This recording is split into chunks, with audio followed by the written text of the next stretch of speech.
பேரசு இங்க வா. வாடி. கூப்பிடுறாருல வாமா.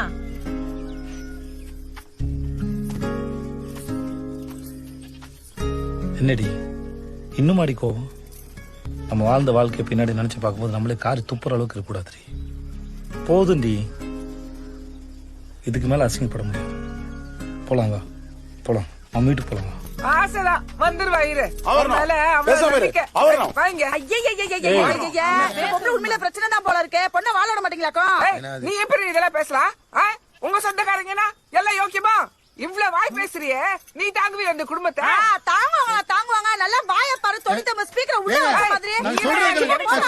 தயவு செஞ்சு நான் சொல்றதை கொஞ்சம் கேக்குறீங்களா? நாங்க ஒண்ணு சண்டை போடுறதுக்குலாம் வரல. பையனுக்கு பிறந்தனால சாமி கும்பிட வந்தோம். அப்புறம் அவங்க எங்களுக்கு சொந்தக்காரங்க எல்லாம் கிடையாது, தெரிஞ்சவங்க, ஊருக்காரங்க, அவ்வளவுதான். சண்டை விலைக்கு விடலான்னு வந்தான். சரி வாப்பா போலாம். எப்படிரா போவேன்? விட்டுருவானுங்களா அவனுங்க?